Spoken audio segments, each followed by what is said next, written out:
금리가 어쩌면 시장의 가장 큰 악재가 되고 있을 수 있겠다. 왜냐하면 사는 방법에 대해서 고민하는 것 또한 금리가 짓누르고 있기 때문에도 있잖아요. 맞아요. 예, 이 금리가 이렇게 높은데 그거 빌려서 계속 사도 되니? 사실 뭐 그렇게 많이 빌리던 건 아닌데, 예, 뭐 근데 프리 캐시플로우 막 계속 떨어지고 뭐 채권 발행하고 이러니까 계속 가도 되는 건가? 한 번씩 이렇게 좀 교육 좀 받아야 되지 않겠어? 라고 해서 이제 금융 형님들이 팔짱 딱 끼고 이렇게 한 번씩 교육하러 들어오는 거죠. 근데 거기에서 이제 장기 금리가 계속 여전히 부담스러운 구간으로 가고 있더라고요. 들어보니까 연준이 금리를 동결했음에도 불구하고 그거 아니야라고 하면서 일단 동결을 했는데 30년물 기준으로 5.23 요 숫자가 19년 만에 최고치라고 합니다. 그리고 10년물도 4.7을 한번 찍고 왔어요. 그래서 요 금리 채권도 뭐 그런 얘기가 있기는 해요. 지금 워시 테스트 중이다. 워시가 과연 너 이런 압박도 견딜 수 있는 좋은 운전자야?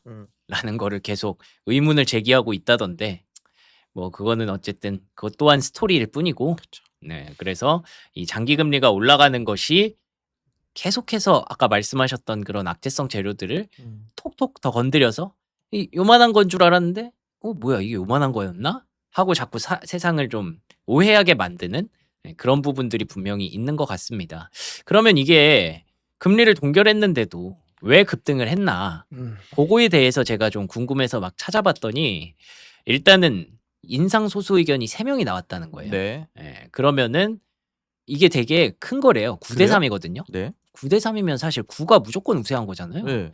근데 이 3명이 나온 게 되게 오랜만에 있는 일이래요. 뭐 그럼 다 만장일치예요? 인민들? 어지간하면은 아니 인민회의가 아니라 아니 요즘 뭐 그게 트렌드인가? 아니 그 파월이 원래 이제 어떤 조율을 좀 미리 했었나요? 그쵸. 아. 그리고 한 10년 정도 계속 집권을 하고 있었으니까 그렇죠. 어느 정도 이제 그 의견이 다 가고 있었던 거고 거기서 이제 미꾸라지 한 명 들어갔었죠. 그때 스티븐 마이런인가? 예, 그 사람 들어가서 금리 인하, 금리 인하. 맞아, 예. 맞아. 아 몰라, 금리 인하 이러고 있었는데 그 사람까지 이제 워시로 바뀌었으니까 이제 또 거기에서 워시에 대한 어떤 반발심 뭐 이런 것도 있다고 하고요.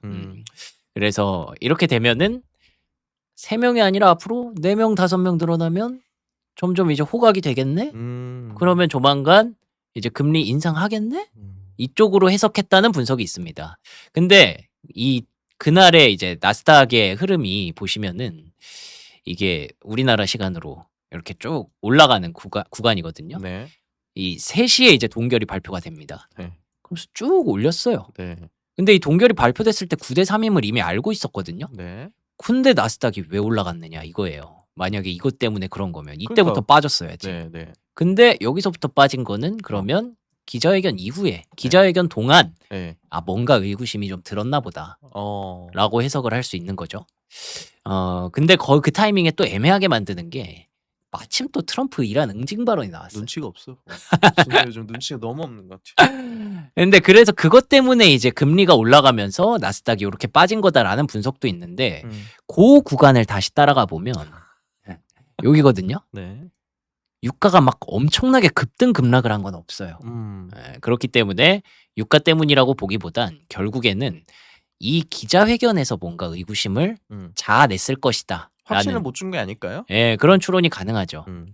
그래서 이 후일담들을 쭉 한번 정리를 해봤는데 우리 김유미 팀장님, 저희 투자전략팀의 김유미 팀장님께서 이걸 좀 알아야 된다는 거예요. 연준의 새로운 긴축 방식에 대해서. 네. 예, 우리가 이제는 적응할 필요가 있다.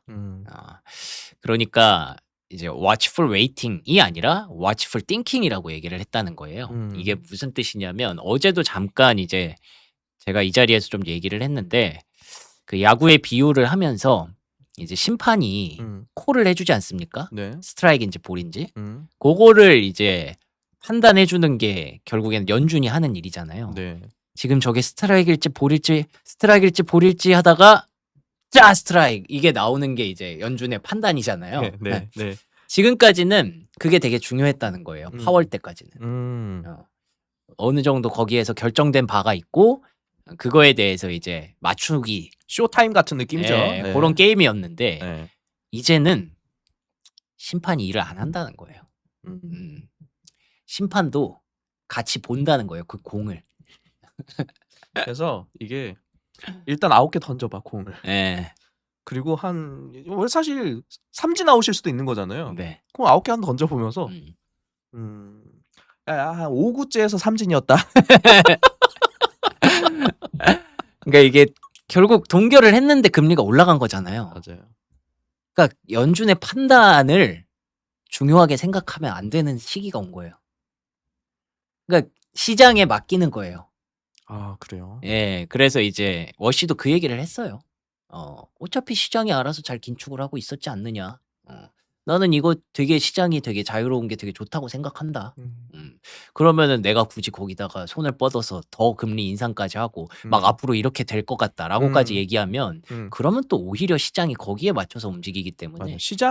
시장에 대한 의견이 시장을 왜곡할 수 있으니 네, 맞아요. 순수한 시장주의자로 봐야겠네요. 그렇죠. 그래서 정책 금리보다 이제 시장 금리를 활용하는 방식을 선택하고 있다. 아, 저희는 그냥 있는 사람일 뿐입니다. 여러분이 정답이에요. 여러분이 시장의 정답을 그렇지만 제시하세요. 제 생각은 그래요. 네. 과도하게 시장에서 금리를 높게 인식한다면 금리를 동결하거나 인하하는 식으로 조정할 거라는 생각이 듭니다. 그렇죠, 그렇죠. 그 정도의 어떤 판단이 들어가겠죠. 예. 예. 근데 어쨌든 큰 틀에서는 본인들이 뭔가 이걸 좌지우지하고 싶지 않다. 그 파월과 벤 버냉키 약간 그런 스타일들은 시장에서 앞에서 뭐 좀 약간 뭐라 하면 나영석 PD 같은 스타일이었던 거죠. 보면은 참여자. 참여자였는데 예. 이제 그냥 이서진만. 왜냐면 뭐 최근에 그 뭐죠? 뭐 멕시코인가 어디 갔었잖아요. 저기 뭐 텍사스인가 어디 갔었는데 뉴욕 때처럼 이서진 중심이 아니고 나영석 중심에서 막 엄청 싫어하잖아요. 아, 그래요? 네, 그래서 그 PD가 왜 자꾸 출연하냐고 재미없다. 작가라고 그 PD. 본인의 의견 아니죠? 저 아니에요. 예. 반응이 안 좋았어요. 아, 그렇군요. 예. 저 좋아하는데 아무튼 근데 이제 뭐 그런 거죠. 그 시장 참여자들 입장에서 파월에 적응했으니까 파월이 그렇게 하는 거를 그쵸. 용인해줬던 건데 케빈 허씨가 지금 집권한 지 얼마 되지도 않았고. 그렇죠.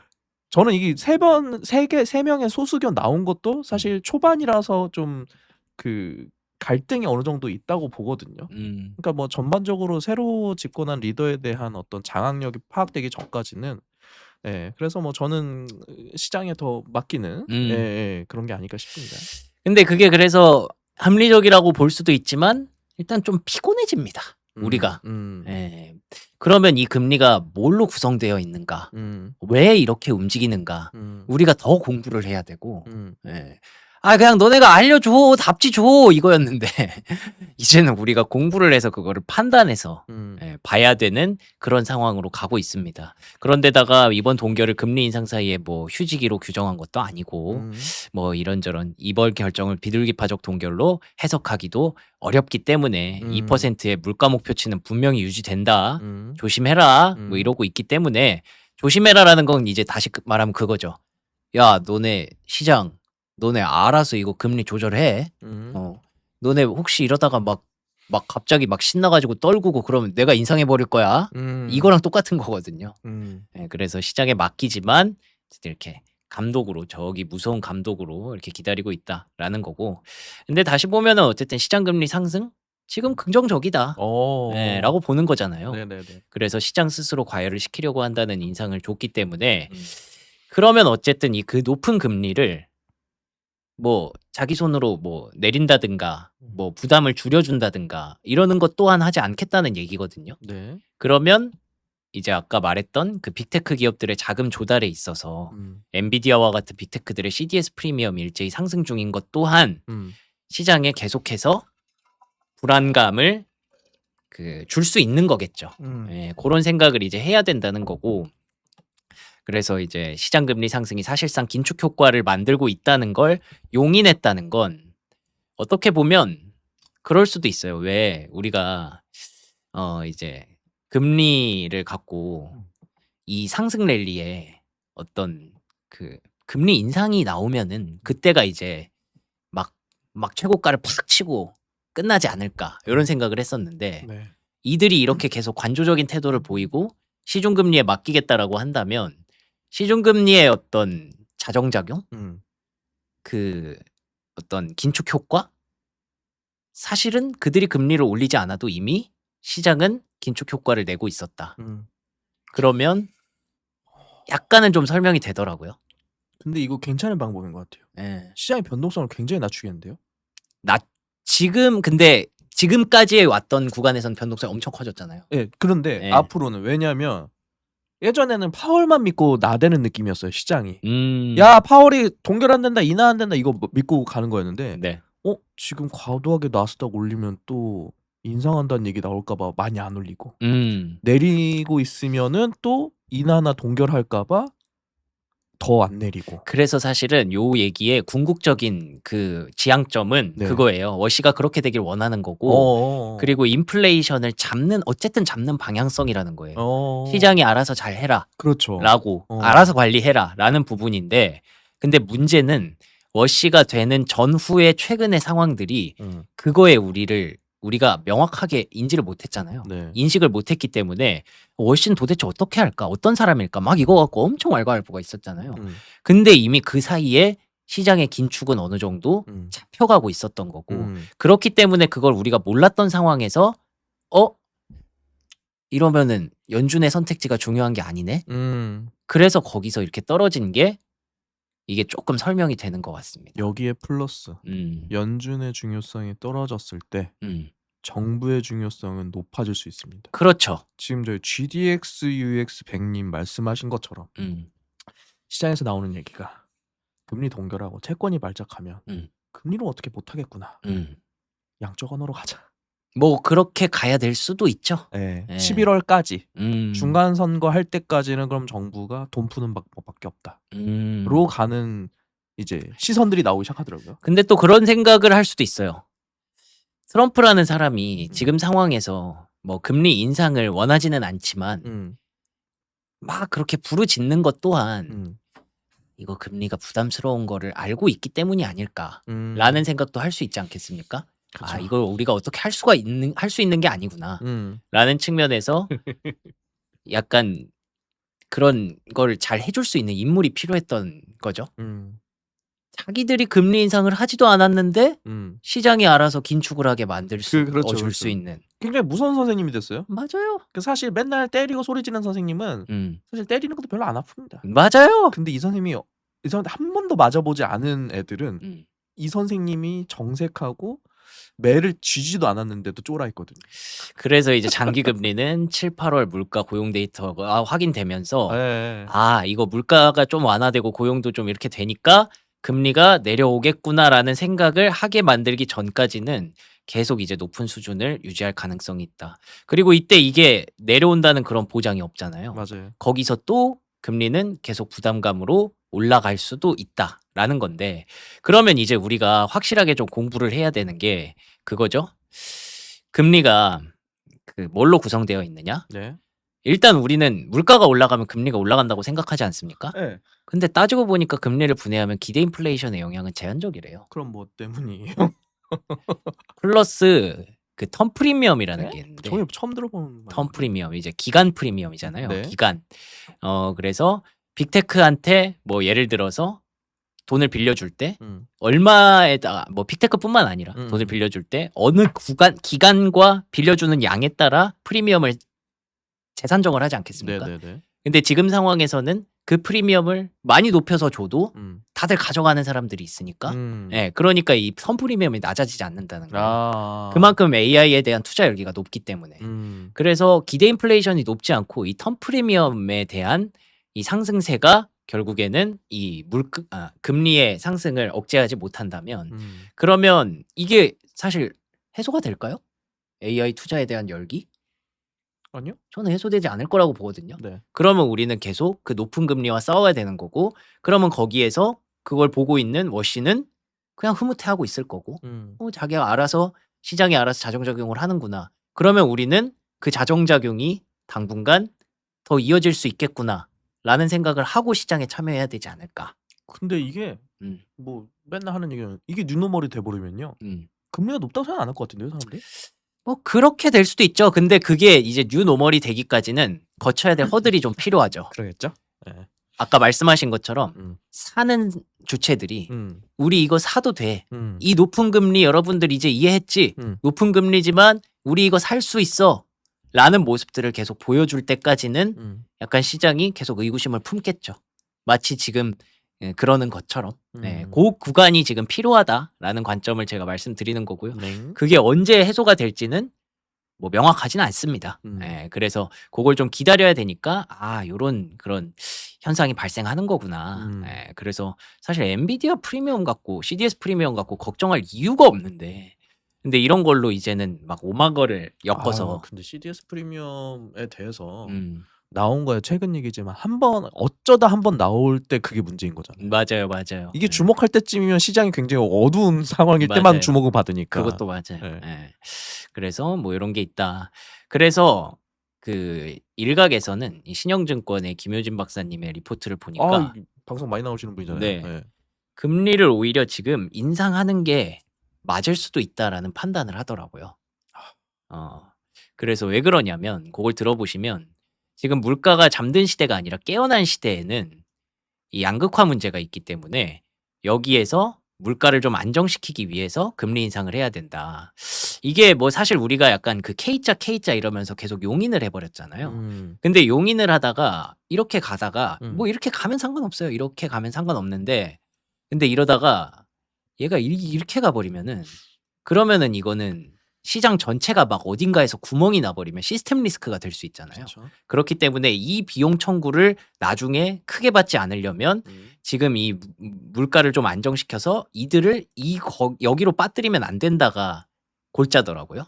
예, 근데 왜 그러냐면 이 K자가 계속 심화되는 영향이 결국 그 자산 격차를 계속 벌린다는 거예요.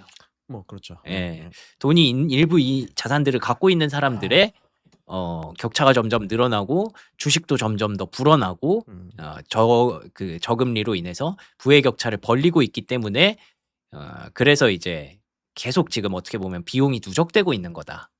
근데 케빈 허시라는 사람이 뭐 안 그래도 그 실물 연준의 양적 완화를 두고 자산 가격을 끌어올려서 자산 보유자에게 불균형적으로 작용했다면서 역 로빈후드라고 표현해 왔던 적도 있대요. 오, 네. 네. 그렇기 때문에 양적 완화에 대해서 긍정적으로 생각하지 않는 사람이에요. 그래서 아까 제가 결국 양적 완화로 가는 거 아니냐에 네. 대해서 글쎄 어시가 과연 그런 선택을 할까? 사실 잘 모르겠어요. 뭐 물론 이 사람이 되게 미꾸라지라면서요. 네. 뭐 여기 붙었다 저기 붙었다 한다고. 저는 그래서 좋던데 사람이.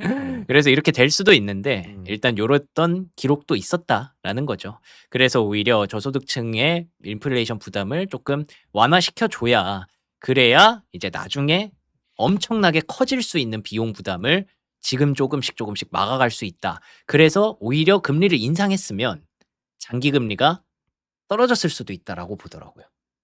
네, 그렇죠. 사실 지금 장기 금리가 올라간 건 네. 초단기에 대해서 우리가 묶어 놨으니까 그런 거잖아요. 예. 네. 그래서 저는 사실 지금 이거 보면서 느끼는 게 음.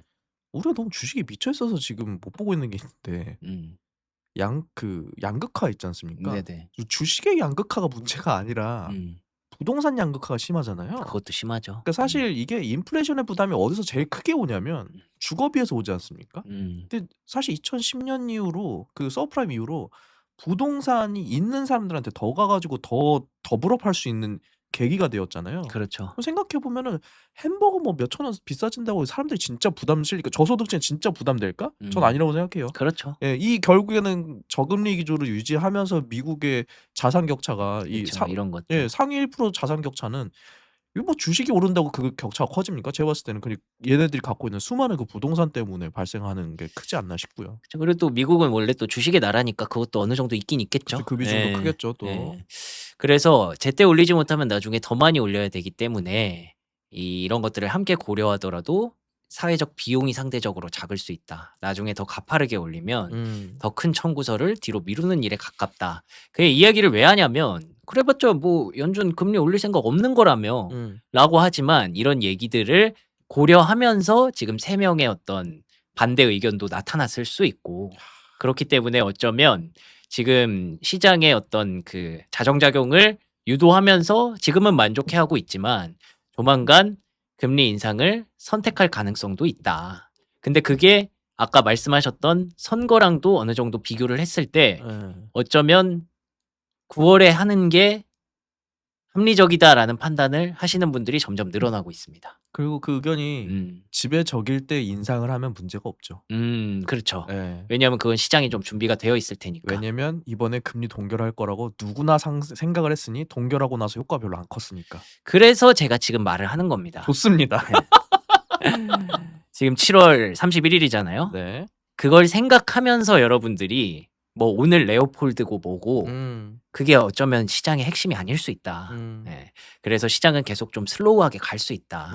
그런 것들을 계속 반영해야 되는 시간이니까. 예. 그래서 이제는 인상을 어느 정도는 프라이싱을 좀 우리가 해야 될 수 있다. 라는 겁니다. 서서히 올리는 인상은 어쩌면 주가에도 그래요. 예, 막 요 얘기 하신 거죠. 예, 그럴 수 있기 때문에 그래서 결국 7월 FOMC 동결은 미국채 강세 전환의 충분 조건이 아니었다. 그쵸. 네. 결과는 맞아요. 그게 아니었다라는 점에서 우리의 생각은 이렇게 해야 이렇게 될 거라고 생각했는데 그게 아니었으면 뭔가 다른 선택지를 고민해야 될 수도 있고 어쩌면 워시가 그걸 실험해 본 걸 수도 있어요. 예, 이랬는데 이렇게 가네? 그러면 다음에는 인상해야 이게 잡히는 건가? 이렇게 보고 있는 걸 수도 있죠. 그래서 요거는 왜 가져왔냐면 지금까지 이제 시장이 강세장 끝에 다다랐다는 징후가 없다는 대표적인 근거로 연준이 아직 금리 동결 국면이다라는 배경을 제시했단 말이에요. 근데 어쩌면 지금 이미 우리는 인상 국면에 들어와 있을 수도 있는 거죠. 연준이 자기들이 인상하는 것보다 시장에 그런 효과를 유도한다라고 했으니까. 그러면은 이제 시장의 조정이 왜 이렇게까지 급박하고 가파르게 일어났는가도 조금은 설명이 됩니다. 어려운데 이 내용이. 아, 시장이 강세장 끝에 다다랐다는 징후가 없다면 강세장이 더 간다는 거예요? 그러니까 강세장을 끊는 게 네. 금리 인상일 수 있다. 아. 라고 우리는 생각해 왔거든요. 네네네. 그래서 강세장이 더 가야 되는데 아. 왜 금리 인상도 안 했는데 자꾸 빠지느냐. 아, 네네네네. 근데 어쩌면 이미 그 금리 인상 하지 않았는데도 네. 이미 알고 있는 사람들은 아 이게 금리 인상이나 다름없어라는 걸 체감하면서 이미 이렇게 프라이싱을 주식 쪽에다가 하고 있었다. 그래서 혹여 인상이 된다 하더라도 강세장이라고 하는 것이 계속 될 수 있다. 그건 모르죠. 예. 그래서 지금 이미 우리는 꺾인 세상에 살고 있을 수 있다. 강세장이 꺾인 세상에. 뭐 이미 꺾여 있죠, 뭐. 예. 그래서 지금 올라가더라도 네. 저기까지 다시 가기가 어쩌면 힘들 수도 있다. 네.